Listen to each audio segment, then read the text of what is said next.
Seorang pria parubaya bernama Lemuel Gulliver bangun di apartemennya yang berantakan di New York dan menjalani rutinitas paginya. Dia berbicara dengan mainan superhero di raknya dan menari di kamar mandi, menunjukkan sisi konyolnya. Gulliver bekerja di bagian pengiriman surat di sebuah perusahaan surat kabar di New York. Pada hari itu, dia bertemu dengan seorang karyawan baru bernama Dan berteman dengannya. Gulliver adalah bos Dan di departemen pengiriman surat. Saat mereka mengirimkan surat hari itu, mereka bertemu dengan Darcy Silverman, seorang jurnalis yang telah lama menjadi pujaan hati Gulliver. Dia telah mencintainya selama bertahun-tahun, tetapi tidak pernah mengaku. Kemudian pada hari itu, Dan mengumumkan bahwa dia dipromosikan menjadi kepala departemen pengiriman surat pada hari pertamanya. Gulliver telah bekerja di fasilitas tersebut selama 10 tahun, tetapi tidak ada yang menghargainya. Dan mengatakan bahwa Gulliver takut berbicara dan tidak akan pernah maju dalam hidup selain dari pekerjaannya di bagian pengiriman surat. Gulliver yang tertekan berjalan keluar dari kantor dan melihat Darcy bekerja lembur. Dia mengumpulkan keberanian dan pergi ke kabinnya untuk mengajaknya keluar. Namun, keberaniannya memudar dan dia malah mengambil kertas acak dari mejanya dan pergi. Darcy bertanya apakah dia ingin melamar tugas menulis perjalanan. Gulliver yang gugup setuju dan harus menyerahkan blog perjalanan keesokan harinya. Di rumah, dia menyalin dan menempel beberapa artikel dari internet untuk blognya. Keesokan harinya di tempat kerja, dia menyerahkannya kepada Darcy, yang terkesan dengan keterampilan menulisnya dan memberinya tugas baru. Dia ingin Gulliver pergi ke segitiga Bermuda dan menulis artikel tentang legenda kapal-kapal yang hilang secara misterius di sana. Untuk mengesankannya, Gulliver setuju. Darcy mengatur kontak dan kapal untuknya. Gulliver terbang ke Bermuda keesokan harinya, di mana dia dijemput oleh seorang pria. Pria itu membawanya ke kapal sewaan dan menunjukkan cara menggunakannya. Perjalanannya cukup sederhana karena kapal tersebut otomatis. Gulliver akhirnya berlayar ke segitiga Bermuda sendirian dengan kapal tersebut. Selama beberapa jam pertama, dia menikmati dirinya dengan membaca majalah How to Build a Robot dan meminum beberapa kaleng kok. Dia segera tertidur. Beberapa waktu kemudian, dia terbangun karena ombak besar di depannya. Badai laut melanda dan dia dengan cepat mengenakan jaket pelampung. Kapal berguncang hebat di air. Gulliver berbalik dan melihat tornado laut besar mendekat. Gulliver dan kapalnya tersedot ke atas tornado, lalu langsung ke mata tornado. Layar menjadi hitam. Ketika Gulliver membuka matanya, dia tidak bisa menggerakkan tubuhnya. Dia melihat ke bawah dan terkejut ketika melihat beberapa pria kecil berdiri di dadanya. Pemimpin mereka memperkenalkan dirinya sebagai Komandan Edwardian dari Lilliput. Kamera memperbesar, menunjukkan kerumunan orang kecil yang berdiri di sekitar Gulliver. Dia terikat ke tanah dengan tali kecil dan kayu. Komandan Edward menyebut Gulliver sebagai binatang. Gulliver yang bingung berteriak ketakutan dan dengan mudah membebaskan diri dari tali. Mengira ini adalah mimpi, dia mencoba menutup matanya. Edward memerintahkan pasukannya untuk menjatuhkan binatang itu. Pasukan mengaitkan kail mereka ke celana Gulliver dan membuatnya pingsan. Ketika dia bangun, Gulliver menemukan dirinya terikat ke kereta dan ditarik ke kerajaan Lilliput. Penduduk kecil keluar dari rumah mereka untuk melihat binatang itu. Dia ditarik ke istana kerajaan dan dipersembahkan kepada Raja Lilliput, Raja Theodore. Putri Raja, Putri Mary, merasa kasihan pada Gulliver dan bertanya kepada Edward apakah pengekangan itu perlu. Edward mengklaim bahwa Gulliver adalah mata-mata dari kerajaan musuh mereka, Blefuscia. Gulliver akhirnya berbicara dan bertanya kepada raja di mana dia berada. Sekretaris Raja Theodore, Jing, memberitahunya bahwa dia berada di Lilliput, negara terbesar di dunia. Gulliver mengira ini adalah lelucon dan meminta kameramen yang tidak ada untuk menunjukkan dirinya. Dalam adegan berikutnya, kita melihat Gulliver di penjara di dalam gua. Dia bertemu dengan tahanan lain bernama Horatio yang dihukum seumur hidup oleh Edward karena mencoba merayu Putri Mary. Keduanya didekati oleh Edward lagi yang mendengarkan mereka menyebutnya sebagai Lame As. Ketika Edward yang marah mengancam akan memenjarakan mereka seumur hidup, Gulliver mengklaim bahwa Lame As berarti seseorang yang berani. Senang dengan jawaban itu, Edward membawa kedua tahanan ke ladang untuk membajak dengan bantuan kekuatan Gulliver. Dia menahan Gulliver dengan mesin. Saat itu, dua lonceng terdengar dari istana yang menunjukkan bahwa Blefuscia telah menyerang. Mereka mencoba menculik Putri Mary dan memulai kebakaran di istana. Edward cepat-cepat berlari ke istana dan memerintahkan semua orang untuk tidak menyelamatkan Putri karena dia ingin menjadi yang menyelamatkannya. Tetapi Horatio meminta Gulliver untuk melakukannya karena Edward tidak bisa mencapainya tepat waktu. Gulliver dengan mudah mengalahkan tentara Blefuscia dan menyelamatkan Putri, tetapi raja dan sekretarisnya terjebak dalam kebakaran. Gulliver, dengan terburu-buru, mengencingi bangunan. Semua orang bertepuk tangan untuknya ketika dia memadamkan api dan menyelamatkan Raja Theodore. Raja mengeluarkannya dan Horatio dari penjara dan berterima kasih kepada Gulliver atas keberaniannya. Dia juga mengundang semua orang untuk pesta malam itu untuk merayakan kesempatan itu. Edward marah melihat orang lain dipuji atas keberaniannya. Di pesta, Raja bertanya kepada Gulliver dari mana asalnya dan dia menjawab dia dari Manhattan. Orang-orang menganggap bahwa Gulliver adalah Presiden Manhattan karena dia adalah yang paling berani di sana. Gulliver merasa seperti pahlawan untuk pertama kalinya dalam hidupnya, jadi dia mengarang cerita, mengklaim dia dikenal sebagai presiden yang hebat. Semua orang percaya padanya, kecuali Edward. Keesokan harinya, orang-orang Lilliput membangun rumah besar untuk Gulliver dengan semua fasilitas yang tidak bisa dia dapatkan saat di New York.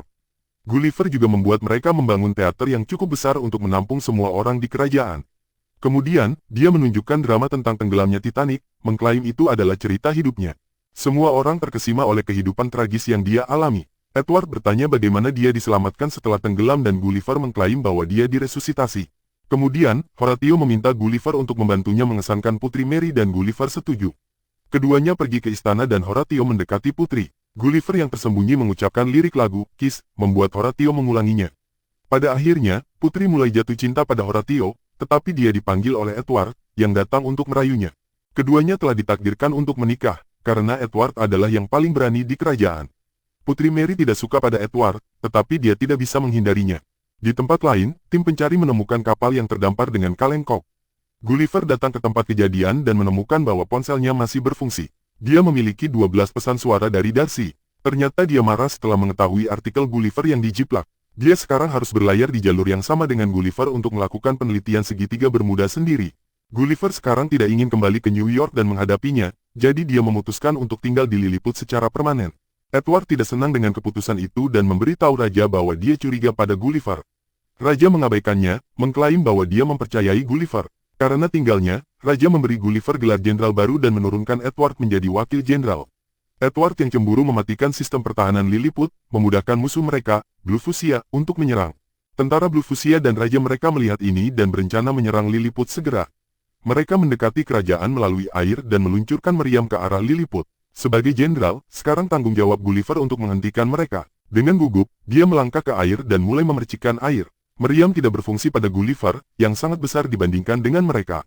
Akhirnya, dia mengalahkan Blue-Fuchsia dan menjadi penyelamat Lilliput. Orang-orang dari Lilliput memenuhi semua keinginan Gulliver. Mereka bahkan membangun model Times Square agar dia merasa seperti di rumah. Mereka mengganti pakaian mereka untuk menyesuaikan dengan pakaian Gulliver. Tentara ditunjuk untuk memotong rambutnya dan memberinya pijatan. Suatu malam, Edward menerobos masuk ke kamar Putri. Dia mengklaim bahwa itu adalah haknya untuk masuk kapanpun karena dia merayu Putri. Putri akhirnya mengungkapkan bahwa dia tidak mencintainya dan tidak ingin dirayu olehnya lagi. Edward yang marah kemudian pergi ke Blue-Fuchsia untuk meminta bantuan dari raja mereka. Anak buah Edward menemukan buku, Build Your Robot, yang dimiliki Gulliver di kapal. Raja Blue-Fuchsia setuju untuk membantunya membangun robot menggunakan buku tersebut untuk melawan Gulliver. Beberapa hari kemudian, Gulliver berada di model Times Square ketika lonceng istana berbunyi, menunjukkan invasi. Gulliver bersiap untuk melawan orang-orang kecil dan terkejut ketika robot besar yang dioperasikan oleh Edward berdiri di depannya. Edward menantangnya untuk berduel. Gulliver tidak punya pilihan selain menerima. Dia mencoba mendorong robot, tetapi robot itu jauh lebih kuat darinya.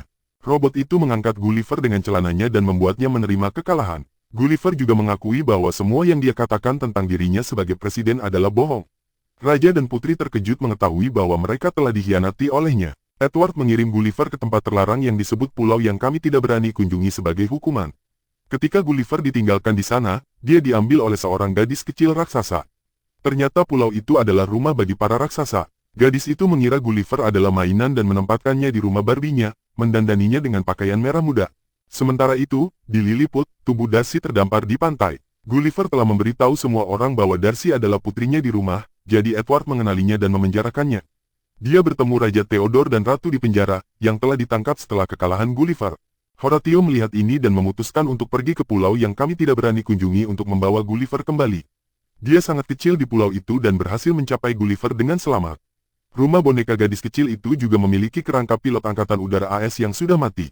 Gulliver menggunakan parasut untuk melarikan diri dan terbang kembali ke Lilliput. Dia pertama kali menemui Darcy di penjara dan mengaku bahwa dia menyukainya.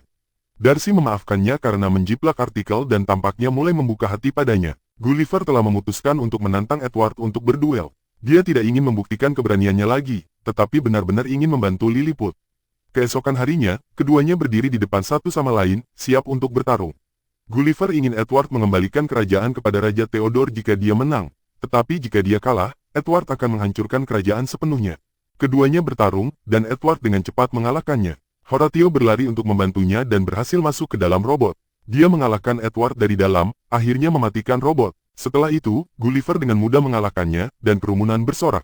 Bahkan Darcy merayakan kemenangan tersebut. Karena keberanian Horatio, dia diizinkan untuk merayu Putri Mary. Keduanya akhirnya berciuman. Namun, pada saat itu, Edward, yang telah mencapai titik kegilaan, mengambil Putri sebagai sandera. Tetapi Putri, yang akhirnya cukup dengan Edward, memukul pengkhianat itu dengan frustrasi. Darcy kemudian mencium Gulliver untuk pertama kalinya. Raja Blufusia dan Raja Theodore akan memulai perang lagi, tetapi Gulliver menghentikan mereka. Dia berhasil membuat perdamaian antara dua kerajaan yang berseteru dengan menyanyikan War, karya Edwin Starr, dan akhirnya dia, bersama Darcy, kembali ke New York City dengan kapal yang telah diperbaiki. Beberapa minggu kemudian, Gulliver telah meninggalkan pekerjaan di bagian pengiriman surat dan menjadi penulis perjalanan sekarang. Dia dan Darcy berada dalam hubungan yang bahagia. Gulliver baru saja menyelesaikan tugas perjalanan, dan film berakhir ketika keduanya berjalan keluar dari kantor Darcy sambil berpegangan tangan. Berlangganan untuk lebih banyak video seperti ini, nyalakan notifikasi, dan tinggalkan suka untuk membantu channel ini. Terima kasih telah menonton.